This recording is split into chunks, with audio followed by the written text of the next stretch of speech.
Ah, come on. Come on, sir.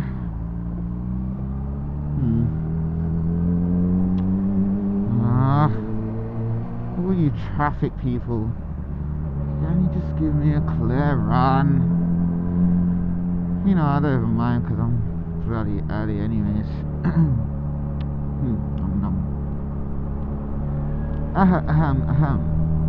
Good morning, guys, and welcome to another episode of Bike is Sin. Today is a bit of a,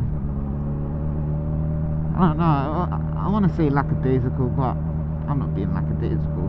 It's more like these cars are being a bit lackadaisical, not doing any forward planning, not fucking paying attention, not doing any of the important things they need to be doing whilst operating a motor vehicle on the Queen's Highway. But yeah, today's topic is just basically about sort of mechanical things, because you know, sort of recently I've you know, taken it upon myself to sort of maintain the upkeep of my bike. You best fucking stay where you are. Yeah, so I've taken it upon myself to, you know, maintain the upkeep of my bike, if that makes any sense. At first I used to be sort of scared of things going wrong, i.e. like if I started doing something then I couldn't finish it, because the thing is, I need this bike to be able to go to work. So in order for me to make money, I need this bike to be in operational condition.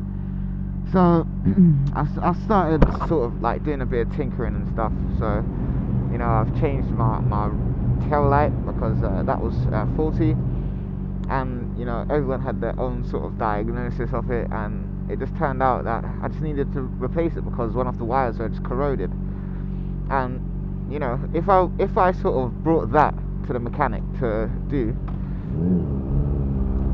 it would have probably cost me about £40 odd to get it done, whereas I done it and it was about £16 in total, because all I just needed to do was get my tail light, which I do get a discount for from my workplace, and I just literally, while I was on break, fucking done it.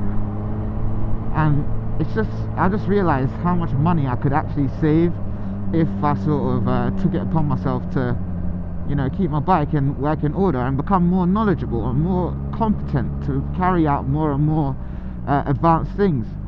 Like even, for instance, adjusting my chain. Before I used to be scared of adjusting my chain, because I was scared that when I've got the wheels sort of, when you have to tighten the locking nut to stop the axle from moving, I always had this fear that I was going to leave it a bit too loose, or the wheels weren't going to be aligned.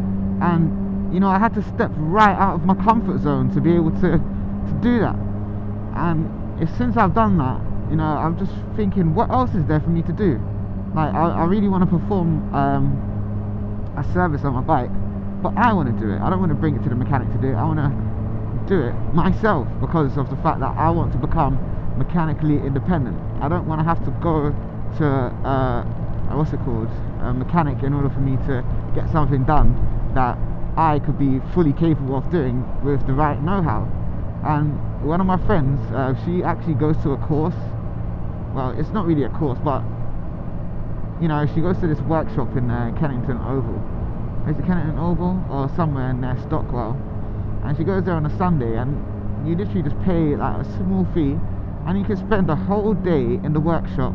You've got a bench that you can put the bike on. You've got all the tools at your disposal for you to use, and you can do whatever you need to do on your bike. Like recently, her head gasket went, and she was able to replace that. And they literally take the time out to show you all the things you need to know about your bike. And I was thinking I might actually do that, because you know, sort of the electrical stuff is quite simple, because as long as you follow the schematics, you can never go wrong. But it's just things like, you know, the engine, things to do with like the sprockets, the things to do with like the suspension, like the, you know, all of these things are the things that I want to learn how to do by myself, so that I don't have to bring it to a mechanic to do that, because it's going to cost me an arm and a leg.